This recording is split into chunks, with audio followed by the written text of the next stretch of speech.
wale watoto mpaka wamehitimu elimu ya chuo kikuu. Lakini nyakati ambazo wale watoto wanasoma, ilikuwa ukimaliza tu chuo kikuu unaingia kwenye ajira moja kwa moja. Lakini yeye watoto wake wote watatu hakuna hata mmoja aliyechaguliwa kwenda kwenye ajira. Wamesoma vizuri lakini hawajaenda kwenye nini? Kwenye ajira. Maana hawajapata bahati ya kuchaguliwa. Lakini yule mama akabaki kuwa mtulivu, akiendelea kuishi na watoto wake. Wanapambana mara kupambana, lakini watoto, yani kile kitu kumbe kinawaumiza, kwamba kwa nini sisi tumekosa? Siku moja wakaungana, kabidi waende kwa mama yao. Mama, haya maisha tutayaishi mpaka lini? Hii hali tutaipitia mpaka lini? Maana kama ni elimu tunayo, tena elimu sio ya kuungaunga, elimu ya vyuo vikuu, na wamefanya vizuri, ufaulu wao ni mzuri, lakini ajira hamna. Wanamwambia mama, mbona tunahangaika hivi? Mama akasema, subirini wanangu, ngoja naandaa siku nitakuja kuwaambia. Mama kapambana anavyojua. Mwisho wa siku akawaita watoto wake. Wanangu, mnakumbuka mliwahi kuniuliza swali hili Sasa kesho safari. Jiandaeni, safari kesho. Tunaenda wapi?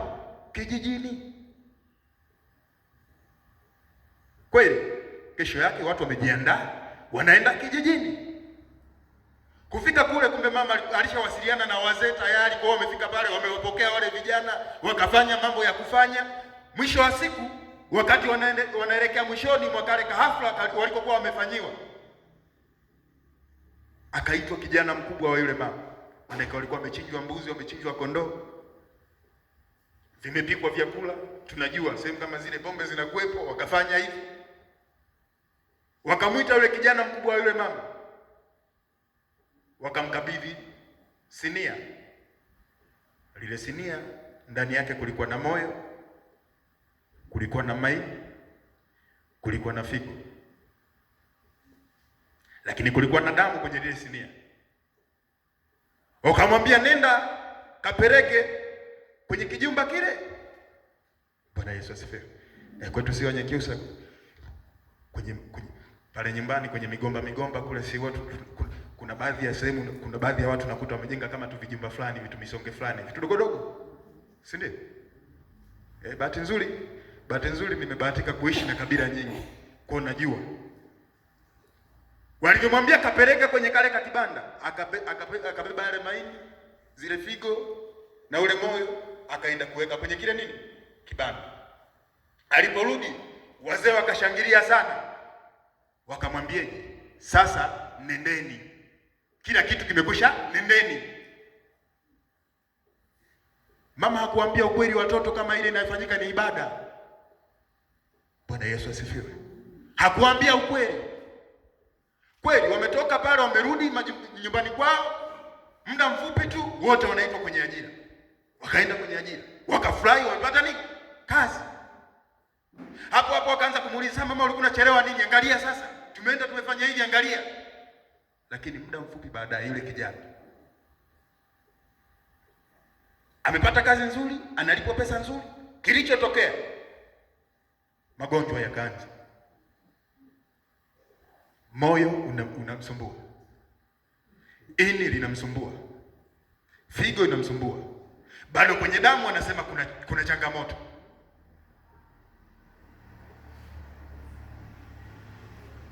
Angalia nilichosema, habari ya vinyago tunavyoviabudu vinatufarakanisha na Mungu, mwisho wa siku vinatutia kwenye nini? Kwenye uharibifu. Kwa hiyo kijana, pamoja na pesa yote aliyokuwa analipwa, mwisho wa siku akajikuta anatumia pesa yake nyingi kwenye nini? Kwenye matibabu.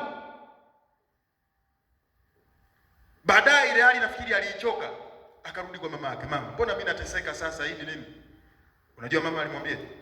Akamwambia, ndio maana mwanzo mimi niliamua kunyamaza, ila baada ya kuona mnanishinikiza sana, niliamua niwapeleke, na nataka niwape siri. Hiki ndicho ambacho kilimuondoa hata baba yenu. Bwana Yesu asifiwe. Kwa kuna nyakati ukiona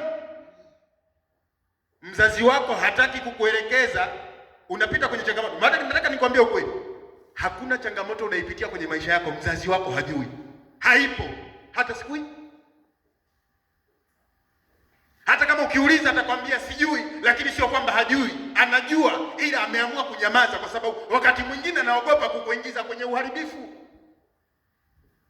Angalia hawa vijana, uharibifu ulianza kuwapata, lakini sababu vinyago, miungu, watu wamemwacha Mungu.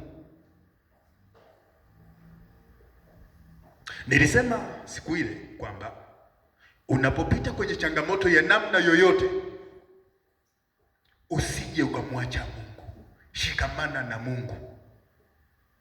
Changamoto isikugombanishe wewe na Mungu. Changamoto isikufarakanishe wewe na Mungu. Wewe endelea kushikamana na Mungu, kwa sababu anasema hivi, kwa dakika moja nalikuacha, lakini kwa rehema nyingi nitakurudia. Bwana Yesu asifiwe. Bwana Yesu asifiwe. Haya maneno yapo kwenye kitabu cha Isaya sura 53 kama nisipokosea. Sura ya 54 kama nisipokosea. Anasema kwa dakika moja nalikuacha, lakini kwa rehema nyingi nitafanyaje? Nitakurudia.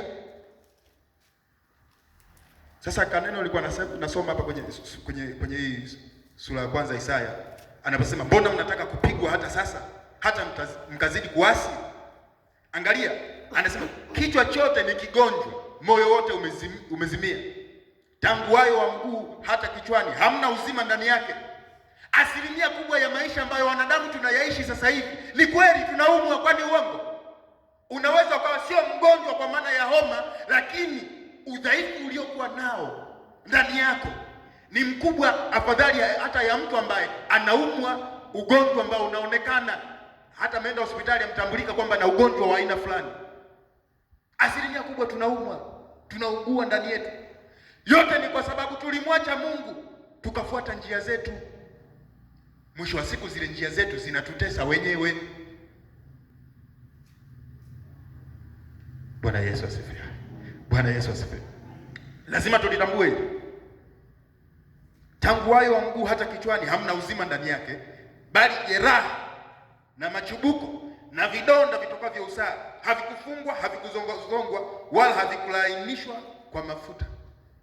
Maana kila ukikaa ni maumivu tu. Wakati mwingine hata ukiulizwa unaumwa nini, unasema hata sielewi kinachoniuma. Kwa nini? Kwa sababu kuna kitu kinakuumiza ndani yako, lakini sababu ya kuumizwa ni kwa sababu ulimwacha Mungu.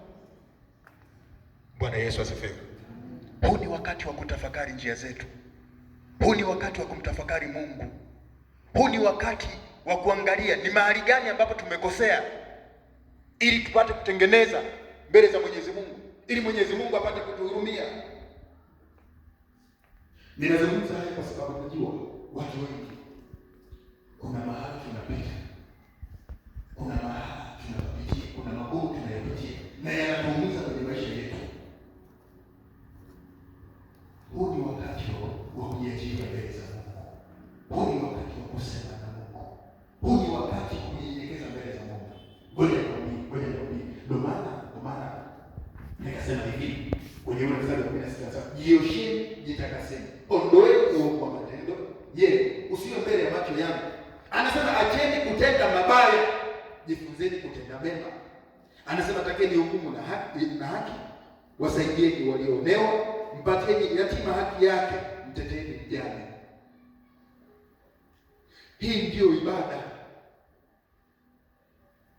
Kidogo hicho ulichokuwa nacho, msaidie mwenzio ambaye unamwona amepungukiwa.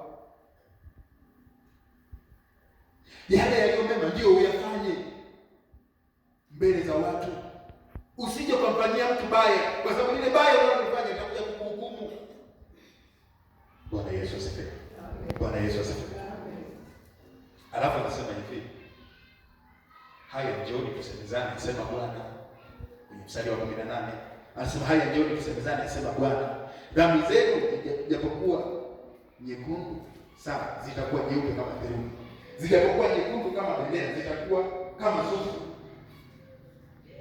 Anasema kama mkikubali na kutii, mtakula mema ya nchi, bali mkikataa na kuasi, mtaangamizwa kwa upanga, maana kinywa cha Bwana kimenena haya.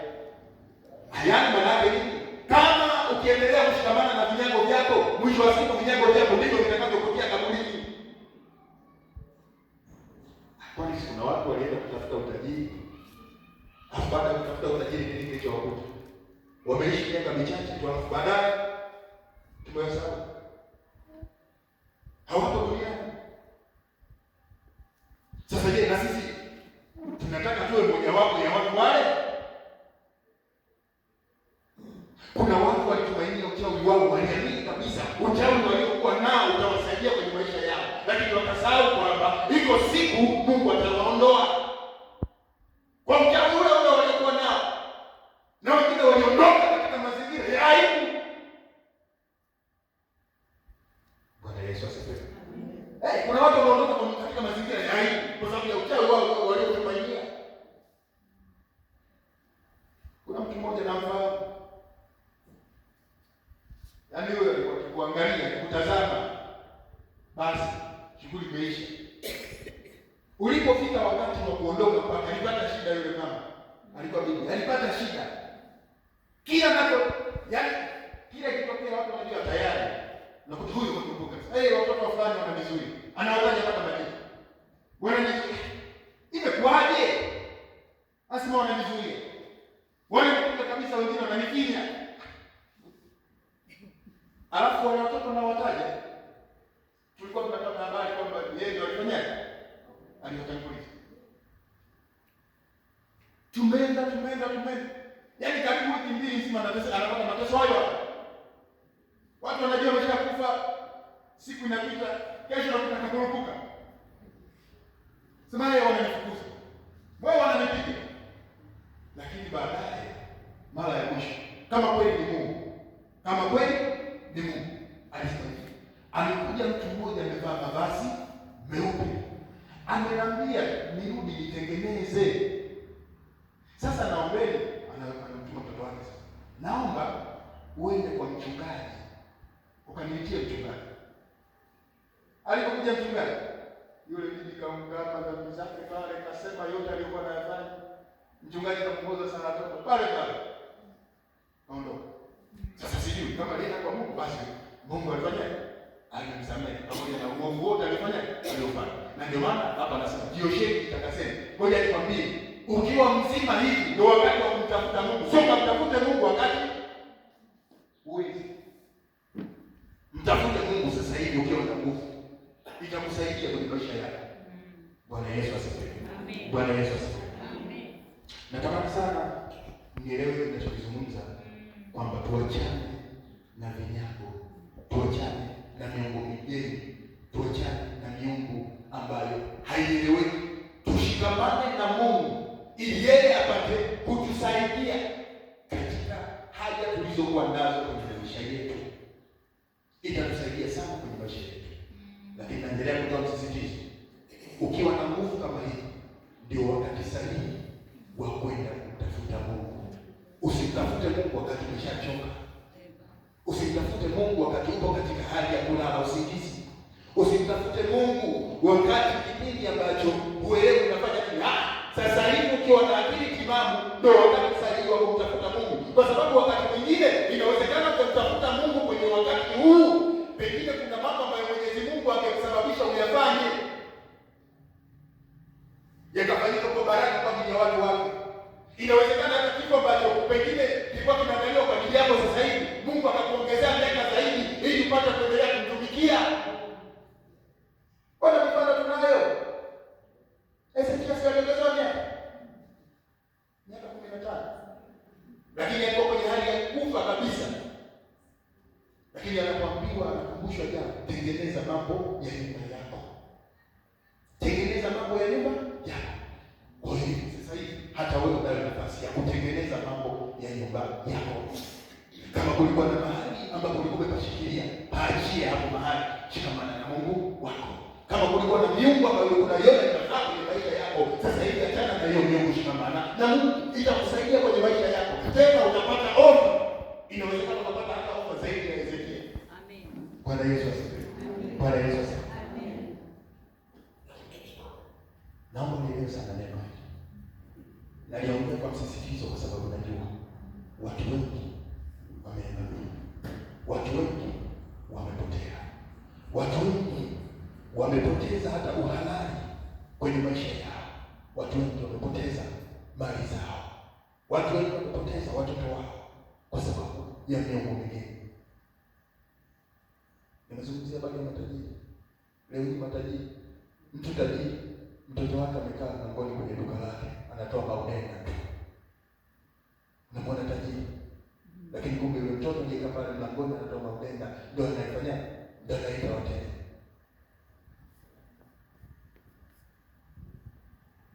Ina faida gani mali ya namna hiyo?